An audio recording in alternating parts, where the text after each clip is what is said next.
Vladimir Putin's declaration that Russia recognizes the self-declared People's Republics of Donetsk and Luhansk in eastern Ukraine as independent has sparked reaction from leaders around the world. He said he would send Russian troops to the areas, which have been fought over by Russian-backed soldiers and Ukrainian forces since 2014. Ukrainian President Volodymyr Zelensky has called for massive sanctions against Russia. He said, "I don't know why the West is waiting, the aggression is already here." Germany Chancellor Olaf Scholz said that the situation was extremely serious and action must now follow. In a dramatic move, he pulled the plug on the hotly disputed $10 billion Nord Stream 2 pipeline, which has long been in construction to supply Germany with gas from Russia, saying, "The situation now is a different one." He added that pausing the certification sent a clear signal to Moscow that such actions will not remain without consequences. The pipeline has been stiffly opposed by the US and some European states, who argue that Russia is using its massive gas reserves to exert political pressure. In a phone call with the Russian leader, Scholz had warned him that recognition of the regions as independent would be a gross contradiction of the Minsk Agreement for a peaceful settlement of the conflict in East Ukraine and a unilateral breach of these deals from the Russian side. Use no messing around from US President Joe Biden, who immediately signed an executive order to prohibit trade and investment between US citizens and the two breakaway regions that Russia claims are not Ukrainian territory. Secretary of State Antony Blinken told CBS that the US believes Russia is pressing ahead with its plans to invade.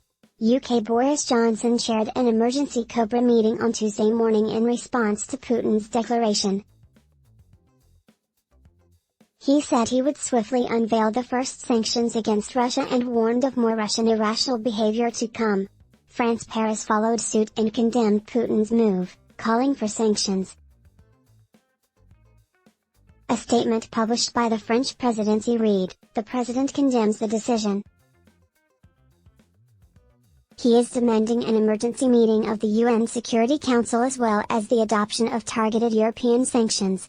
Ambassadors from the European Union are meeting on Tuesday to discuss them. Japan Hayashi Yoshimasa, Japan's foreign minister, condemned Putin's move as a violation of international law. He added Japan would coordinate with NATO Secretary General Jens Stoltenberg on sanctions. Turkey President Recep Tayyip Erdogan called Putin's recognition of Ukraine's separatist regions unacceptable and said, "We have been sincerely striving to de-escalate tensions in this crisis and sent our messages regarding the solution of the issue." China's UN ambassador did not condemn Putin's recognition of the two states, but he did call for all parties to avoid fueling tensions in Ukraine. China and Russia have traditionally backed each other in avoiding NATO expansion near their territory. At the same UN Security Council meeting,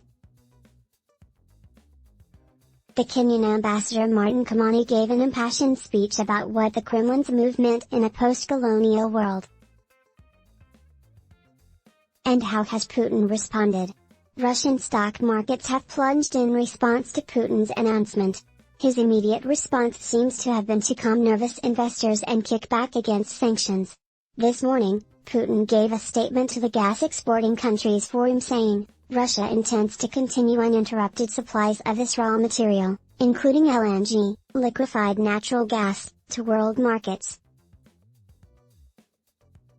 Improve the relevant infrastructure, and increase the investment in the gas sector.